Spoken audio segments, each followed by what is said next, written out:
qui porte très bien son nom aujourd'hui puisqu'on fait le point sur les bobos que l'on peut soigner avec chez soi, avec ce qu'on a en stock dans sa pharmacie familiale. Avant ça, nous vous avons interrogé sur le sujet. Vous, pratiquez-vous l'automédication ou courez-vous systématiquement chez le médecin pour avoir un avis? Avez-vous certaines hésitations à rouvrir une boîte d'antibiotiques utilisée il y a quelques mois pour autre chose? Notre reporter Valentin Piovesan vous a posé toutes ces questions. On écoute tout de suite son micro-trottoir. L'automédication, j'ai pas vraiment de définition, mais je pense que c'est le fait de se soigner soi-même. C'est des gens qui vont prescrire leurs propres médicaments, entre guillemets. On décide, en fonction de ses symptômes, de prendre tel médicament. Par exemple, on a mal à la tête, on va dire je vais prendre un Doliprane, sans, pour autant avoir une prescription d'un médecin. Quand j'ai des maux de tête, des maux de ventre, de la douleur, ouais, je me soigne moi-même. Je pense être un des premiers à le faire. Voilà, je vais jamais chez le médecin. Si j'y vais une fois dans l'année, c'est déjà bien. Parce que ma maman faisait beaucoup d'automédication, donc j'ai pris un petit peu le pli. Et c'est vrai que pareil, avec 3 enfants, on va pas forcément tout de suite chez le médecin quand il y a une petite toux ou une petite fièvre, on donne du Doliprane facilement. Ouais. On s'habitue beaucoup à des grosses doses de médication sans vraiment réaliser l'impact que ça a sur nous. Je pense que ça doit dépendre de la maladie, c'est-à-dire que si la personne elle choisit de faire appel à l'automédication, quand c'est une maladie qui est plus ou moins grave, je pense que ça peut avoir des impacts assez sérieux si elle ne prend pas les bons médicaments. Oui, bien sûr, oui, parce que tous les médicaments, il y a des risques, il y a des effets indésirables, donc faut faire attention, quoi.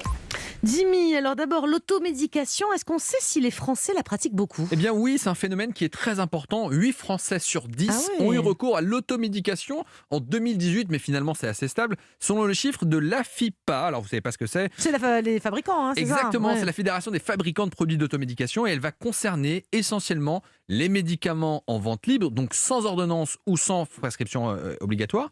Et ça touche plutôt un peu plus les femmes que les hommes, même si globalement on est un peu équivalent. Et petite info supplémentaire, l'automédication, comme les virus, a une saisonnalité. Et donc forcément, on y recourt majoritairement en hiver, Eh dans oui. 80% des cas, et beaucoup moins au printemps et en été. Alors, si c'est en hiver qu'on fait le plus d'automédication, c'est parce que j'imagine que le nez qui coule, c'est un peu ce qui conduit le plus à jouer tout seul au docteur. Hein. Évidemment, alors cette année fait peut-être exception avec le Covid, mais Ouais. c'est vrai qu'on utilise les médicaments en automédication en premier lieu contre les rhumes, l'état grippal dans 50% du temps, et puis ensuite les maux de tête et les maux de gorge, raison pour laquelle les gens vont justement demander conseil aux pharmaciens. Bon, justement, Jimmy, venons-en au conseil. Vous avez dit on soigne surtout pour le rhume, l'état grippal, on utilise l'automédication pour ça. Cette année, c'est peut-être un peu particulier vu qu'il y a le Covid, tout état grippal, c'est vigilance, hein, pas forcément automédication.